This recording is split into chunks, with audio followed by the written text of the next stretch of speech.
Brother Joseph, the Painter of Icons, by Father Augustine DeNoble, illustrated by Judith Brown.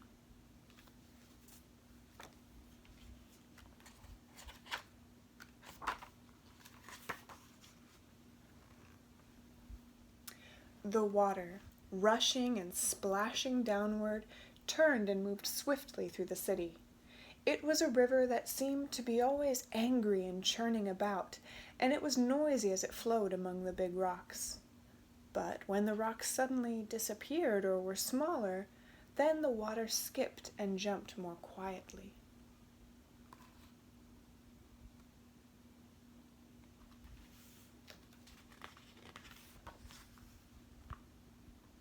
No matter how loud or soft, angry or tame it was, Tom always enjoyed watching and listening to the river as it flowed among the many hills where the city was built. Because the river was so swift and dangerous here, no one could swim in it. Yet he would spend much time sitting and just staring at the water's movements. From a safe place, he would put his feet or hands into the water, and with his big toe or finger, he would trace the shape of the rocks deep in the water below him. He never got tired of doing this, even when he went and stood on the walkway in the center of one of the bridges that crossed the river. Tom could almost feel the water moving beneath the bridge, and as he looked downward, he was again sketching in the air the shapes of the biggest rocks and stones. Or he would gaze for a long time at the mountains far away from the city, and he would be following their peaks up and down, high and low, as they softly blended into the other mountains around them. Of course, this all happened during his early years.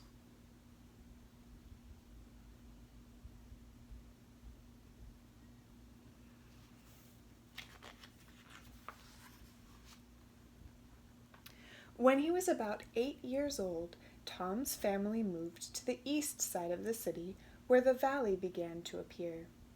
Here the river was wider, quieter, not rushing anywhere, and it had big beaches covered with rounded and well-polished gray rocks and stones. Best of all, now Tom could go swimming, or even make a raft out of some boards and small logs of trees that he found on the beach. He often paddled his raft around and about on the river. There was one thing he soon learned. He had to hold the raft together quite securely. If he did not fasten the boards and the logs with ropes and nails, then as he was floating on the water, suddenly the raft would fall apart and start drifting away. That was when Tom was glad he knew how to swim. On the hottest days, after he had gone swimming, Tom would usually find a grassy place to lie on his back in the sun. He would look up at the sky, it seemed for hours, and watch the clouds drifting by. He could see faces, ever-changing faces, or even small angels with wings as the clouds moved across the sky. Again, Tom was pointing his finger upward, tracing and drawing what he saw.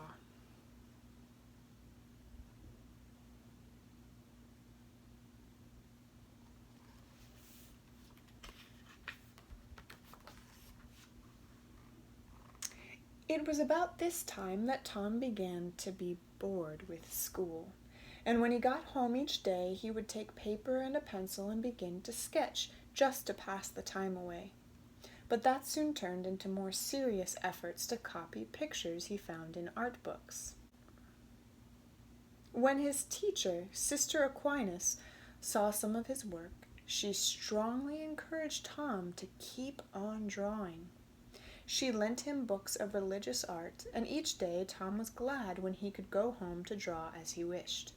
It was not long before he decided that his favorite artist was Fra Angelico, who was a great artist in Italy hundreds of years ago. Often Tom could be heard softly singing, "My brush will up and downward go, I'll paint like Fra Angelico."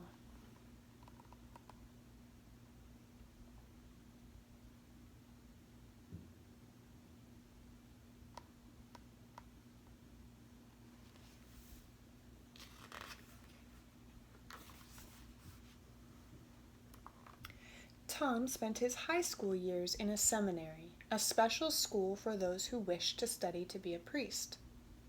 Now he worked very hard, learning Latin and church music and history, but he never stopped drawing when he could find the time.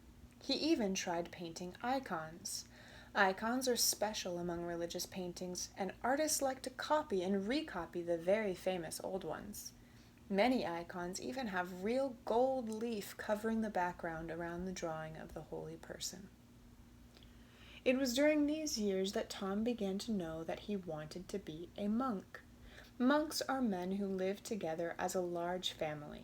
They follow certain rules and a leader who is called an abbot. They live and work in a place called a monastery, where they seek God and serve him. They also pray together in their chapel, several times each day. Now Tom wanted to join those monks who are called Benedictines. They follow the holy rule of Saint Benedict, a monk who lived in the early time of the church. The Benedictines sent Tom to their own college. Again he found time to do drawings and paintings, learning more and getting to be a better artist. This is Saint Benedict. And this says, "Prefer nothing to the love of Christ."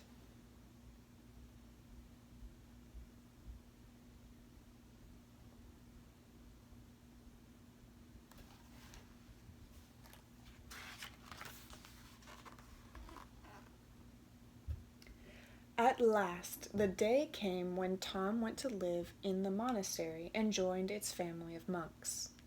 All the monks marched two by two into the chapel, and each would go and stand in his own place in the choir stalls.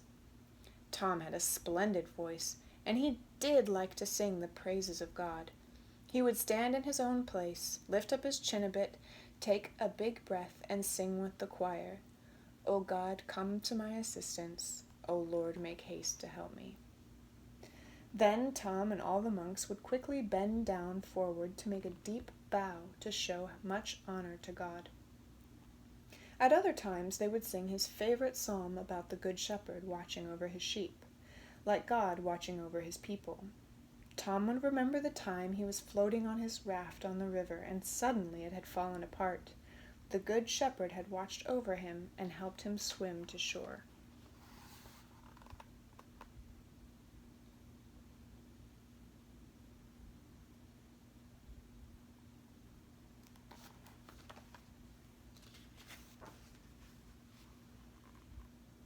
One day Tom stood before the abbot and all the monks, and he promised to live and to pray and work with them for the rest of his life.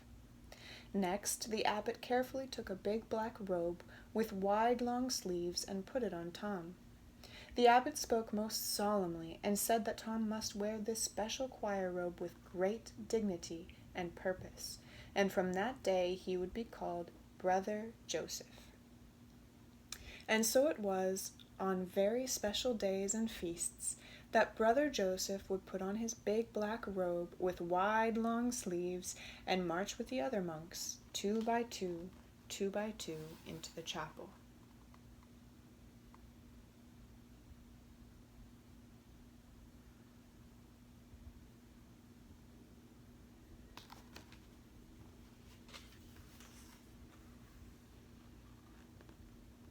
The abbot and the monks had not forgotten Brother Joseph's many talents as an artist, and some of them even encouraged him.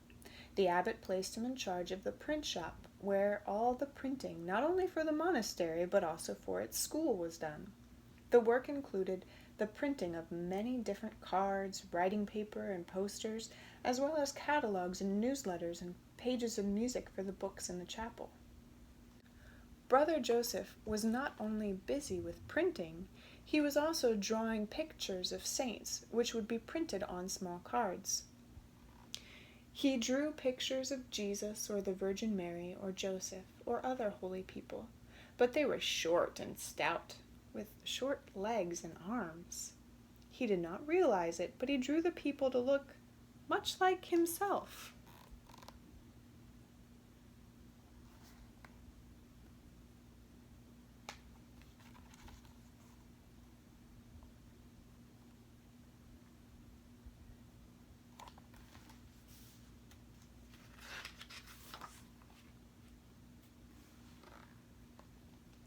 Though Brother Joseph was not really short, but average in height, he had broad shoulders and a wide face, which made him appear shorter than he was. Also, once in a while, Brother Joseph drew a saint's foot or thumb in the wrong place, either too far to the right or to the left, or too far up or too far down. Some of the monks were amused by these drawings, but some simply were not pleased with his work. In fact, no one really knew if he had deliberately drawn his people that way, or whether it was by accident. There was one thing the abbot and all the monks did know about Brother Joseph, which was that at times he was full of mischief, and of course they knew he was enjoying his work very much.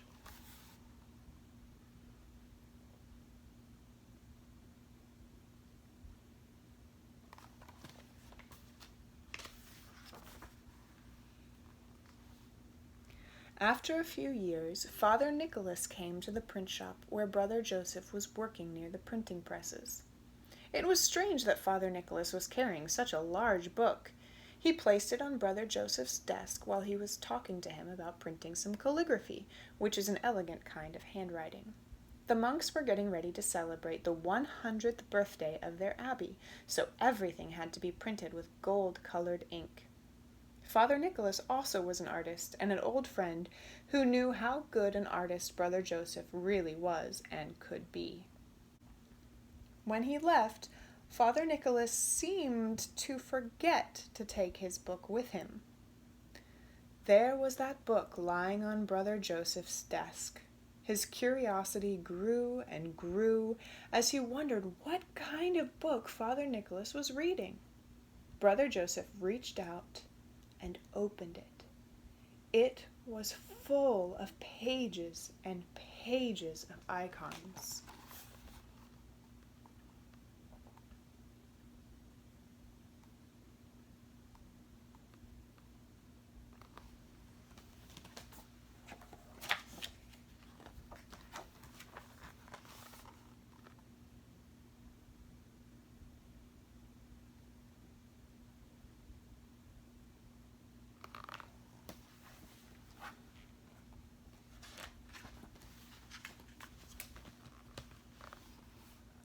It had been quite some years since Brother Joseph had attempted to paint an icon, for during all the time he was drawing those fat and short saints with short legs and short arms, he had forgotten all about icons. Something strange was happening to Brother Joseph. As he paged through the book, he felt himself become interested. Then he was moved to pick up his pencil. He started to sketch, looking at the book. He had chosen a picture of the prophet Elijah sitting at the mouth of a cave. Before he knew it, he was not using his pencil anymore, but a small brush, and he was painting an icon. This is exactly what Father Nicholas had hoped would happen.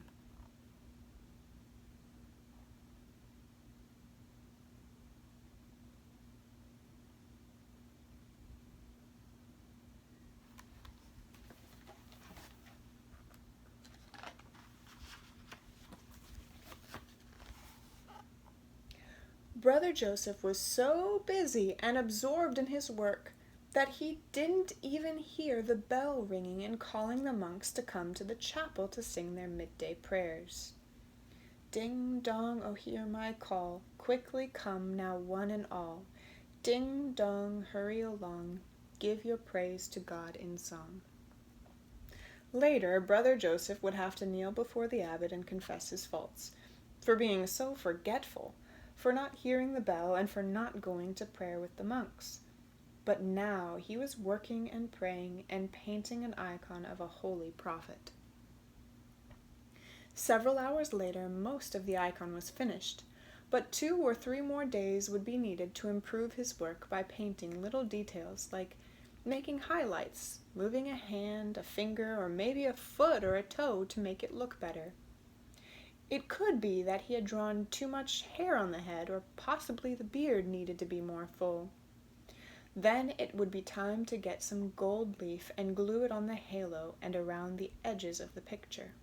His icon was complete.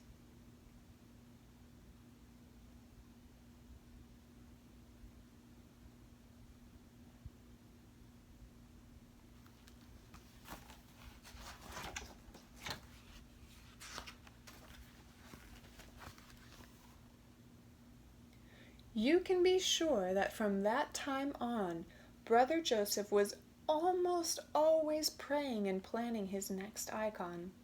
Everyone could see that he was getting better and better and becoming an outstanding painter of icons. Not all artists can paint in this way.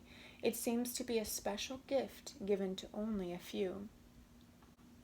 Soon it was impossible for Brother Joseph to paint all the icons that people requested from him. Some he painted were for the abbey chapel or for the chapel of another monastery, or for some church that was nearby or far away. His favorites were the icons of Jesus or Mary, and Joseph, his own patron. He painted Joseph holding 2 white doves that he offered to God when Jesus was presented in the temple in Jerusalem. No one was pleased with all the icons Brother Joseph painted, but there was one that everyone liked. It showed Jesus lying fast asleep in a boat during a storm on the Sea of Galilee.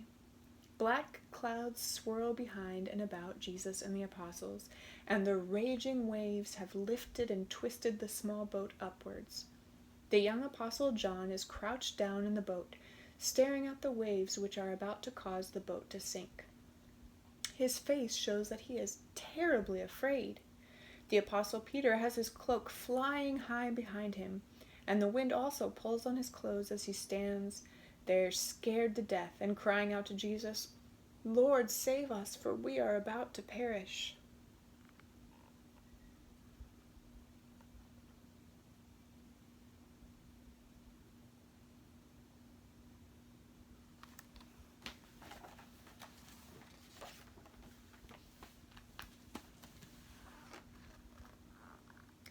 A new peace has come to Brother Joseph since the time he started painting.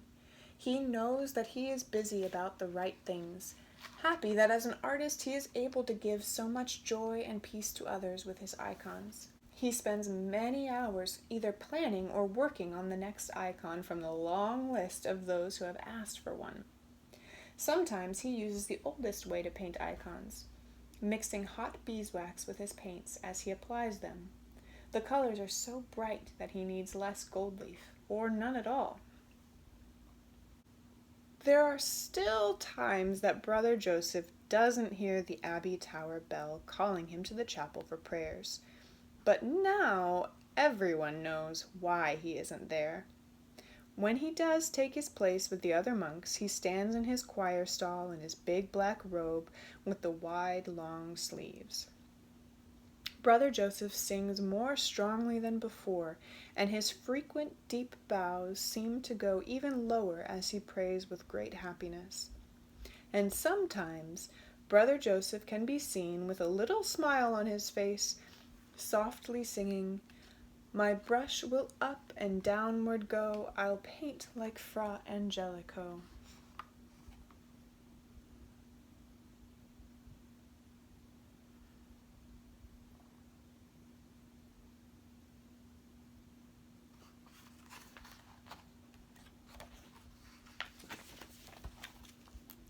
The end.